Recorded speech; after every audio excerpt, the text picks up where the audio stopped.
ഗവർണർക്കെതിരെയുള്ള SFI അതിക്രമത്തിൽ ഇടപെട്ട് കേന്ദ്ര സർക്കാർ ചീഫ് സെക്രട്ടറിയെയും സംസ്ഥാന പോലീസ് മേധാവിയും വിളിച്ചു വരുത്തും. അടിയന്തരമായി വിശദീകരണം നൽകാൻ നിർദ്ദേശം. ഗവർണർക്കെതിരായ ആക്രമണത്തിൽ സുരക്ഷാ വീഴ്ചയിൽ നിന്ന് DGP സംസ്ഥാന ആഭ്യന്തര വകുപ്പിന് വിശദീകരണം നൽകി. അതേസമയം തന്നെ ഗവർണറുടെയും രാജ്ഭവന്റെ സുരക്ഷ CRPF സംഘം ഏറ്റെടുത്തു കഴിഞ്ഞു. പള്ളിപ്പുറം CRPF ക്യാമ്പിൽ നിന്നുള്ള സംഘമാണ് സുരക്ഷ ഏറ്റെടുത്തിരിക്കുന്നത്.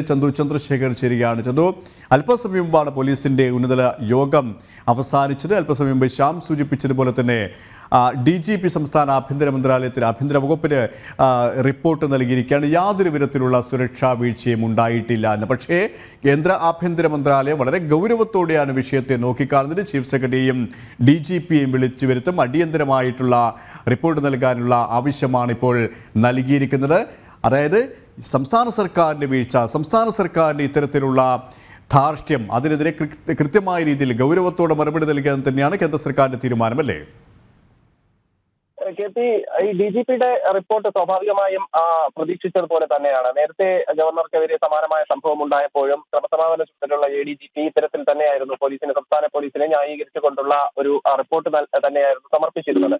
പക്ഷേ ഇപ്പോൾ കാര്യങ്ങളാകെ മാറി വന്നിരിക്കുന്നത്. DGPയുടെ സംസ്ഥാന സർക്കാരിന് ഇപ്പോൾ സമർപ്പിച്ച റിപ്പോർട്ട് കൊണ്ട് കാര്യമില്ല. കാരണം ഇത് കേന്ദ്രത്തിന്റെ തീരുമാനത്തിലേക്ക്, അല്ലെങ്കിൽ അവരുടെ ഒരു മൊത്തത്തിലുള്ള ഈ സുരക്ഷ അടക്കം കൈമാറിയ സാഹചര്യത്തിൽ അവരുടെ ഒരു തീരുമാനത്തിലേക്ക് കാര്യങ്ങൾ മാറിയിരിക്കുന്നു. അപ്പോൾ സ്വാഭാവികമായും വിശദമായി തന്നെ റിപ്പോർട്ട് സമർപ്പിക്കേണ്ടി വരും. കാരണം തുടരെ ഗവർണർക്കെതിരെ ഇത്തരത്തിൽ ആക്രമണങ്ങൾ ഉണ്ടാകുന്നു. അദ്ദേഹം ആദ്യ സമയം മുതൽ ഈ കാര്യം പറഞ്ഞുകൊണ്ടിരിക്കുന്നു. സംസ്ഥാന പോലീസിന്റെ സുരക്ഷയിൽ വന്ന വീഴ്ചയെക്കുറിച്ച് അദ്ദേഹം ആദ്യ സമയം മുതൽ പറഞ്ഞുകൊണ്ടിരിക്കുന്നു. പക്ഷേ അതിനുശേഷവും ഇന്ന് നിലവിലെ സംഭവം, അതിനുശേഷം തൈക്കാട് ഗസ്റ്റ് ഹൗസിന് സമീപമുണ്ടായ സംഭവം വരെ എത്തുമ്പോഴും പോലീസിന് കൃത്യമായ ഇടപെടൽ നടത്താൻ കഴിയുന്നില്ല എന്ന കാര്യം കൃത്യമാണ്.